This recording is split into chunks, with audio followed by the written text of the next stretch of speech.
bagaimana cara mengendalikan atau menundukkan nafsu, tabe? Wah, ini teringat aku dengan pesan Nabi ya waktu selesai perang Badar, Iya. bahwa masih ada musuh katanya yang lebih besar dari perang Badar dihadapi. Wah, para sahabat pun bertanya, musuh yang bagaimana lagi ya Rasulullah? Melawan hawa nafsu. Barang siapa dapat menundukkan nafsu, maka ia adalah pahlawan yang sejati. Waduh, kalau aku terus terang saja, aku hanya mohon perlindungan dari Yang Maha Kuasa, ya Allah ya Tuhanku. Selamatkanlah aku dari nafsu-nafsu yang membahayakan diriku. Sebab tanpa penyelamatan-Mu, mana mungkin aku akan selamat. Hanya begitu saja harapanku. Ya, semoga berkenan di hati saudara. Iya. Intinya tadi Pak Tua berarti kita perbanyak puasa.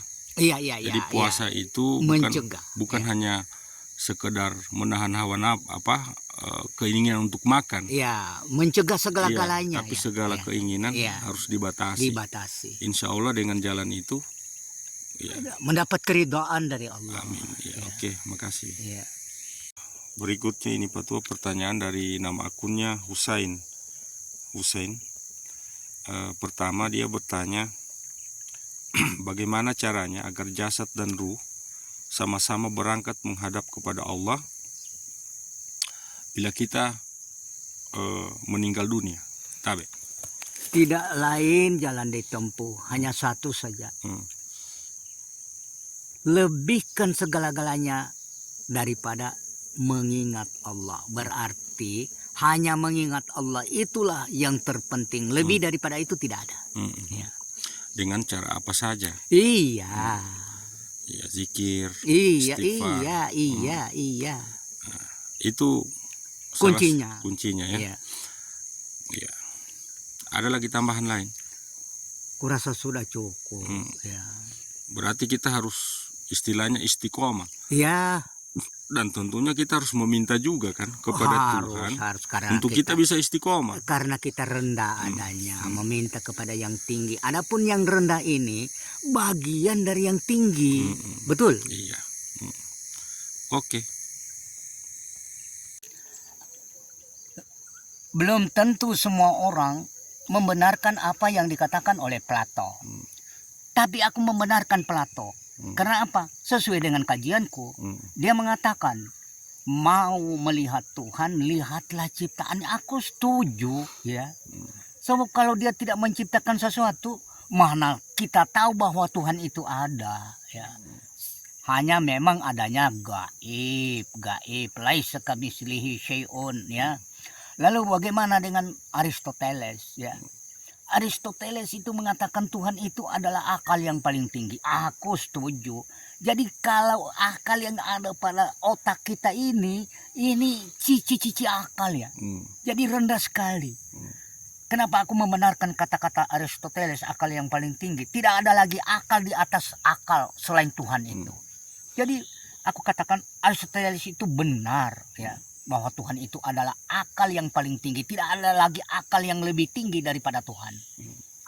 Oke. Ini pertanyaan lagi ini Pak Tua dari nama akunnya Anisman Lolo. Sebenarnya bukan pertanyaan sih, tapi dia meminta untuk kita klarifikasi. Alasannya karena dari video-videonya yang Patua yang kita upload ini, dari video Patua ini banyak yang saudara-saudara kita yang kontroversi begitu, yang belum sampai ke sana dia memahami. Bagaimana Patua mau menanggapi ini, tabe? Baik, memang kontroversi bukan dari sekarang ya. Dari zaman dahulu kontroversi sudah ada. Iya. Ingat Syekh Mansur Al-Halaj ya, sampai akhir hidupnya dibunuh karena tidak sependapat dengan para ulama fikih. Iya. Ya. Lalu bagaimana dengan perkataan Abu Yazid Bustami mengatakan al-abidu wal ma'bud wahid. Ya. Nah, sedangkan Al-Halaj ya, dia mengatakan anaul haq, anaullah. Nah, itu yang membawa dia jadi sengsara bahkan sampai dibunuh. Nah, untung Abu Yazid Bustami ini tidak bernasib malang ya. Dia tidak dibunuh. Lalu bagaimana dengan Ibrahim bin Idham ya? Dia mengatakan, aku tidak kenal Tuhan, hanya Tuhan yang kenal aku. Orang yang sepintas mendengar ini jawabannya gila. Padahal sesungguhnya itu jawaban akal. Kenapa? Apa penjelasan Ibrahim bin Idham?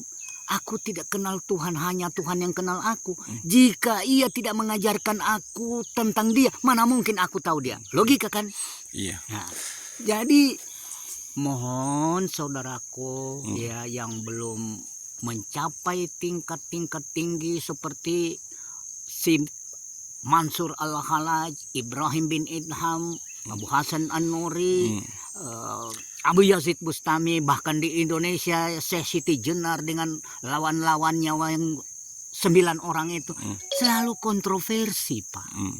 Jadi untuk tidak kontroversi, ayolah belajar. Tua juga masih belajar ya. Iya. Jadi itulah pesan tua. Oke, terima kasih. Ini lagi Pak Tua, pertanyaan dari nama akunnya Api-Api. Jadi dia bertanya, doa bagaimana masuk di lapangan pertandingan supaya menang. Tabe. Kalau untuk aku, doa itu cukup balah di dalam hati ya. Karena tidak mungkin ya orang Kristen umpama ini ya membaca Bismillahirrahmanirrahim. Hanya bagaimana niat dalam hati, itu doa dalam hati cukup. Tapi yang penting lakukan latihan dengan baik. Bola-bola liar bisa jinak denganmu ya. Satu contoh yang akan kukemukakan. Maradona terkenal di seluruh dunia dapat menjinakkan bola-bola liar. Karena apa? Dia cukup melatih dirinya bagaimana bola liar bisa jinak dengannya. Jadi pencetak gol yang terindah di dunia ini barangkali sudah Maradona itu. Karena bola tidak pernah tajam masuk ke mulut gawang lawan. Dengan pelan saja, yang penting sudah lewat garis putih, meloncat lagi Maradona, mencetak gol yang berarti indah. Intinya latihan. Latihan. Oke. Semua pemain-pemain bola itu dilatih dulu, tidak ada hanya doa-doa itu. Oke, siap. Pertanyaan berikutnya, Pak Tua. Apa bedanya qanaah dengan zuhud? Baik. Qanaah merasa cukup dengan segala pemberian Tuhan. Ya. Artinya segala pemberian Tuhan itu kita syukuri saja. Ya. Lalu zuhud, wah ini orang yang lebih tinggi lagi ini. Ya. Karena zuhud itu orang yang seakan-akan tak terpisah lagi dengan Tuhannya, tak pernah lupa lagi. Tapi yang namanya manusia mesti masih ada kelalaiannya. Iya.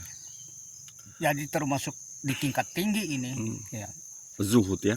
Iya. Berarti bisa saya katakan lebih tinggi zuhud daripada qanaah begitu?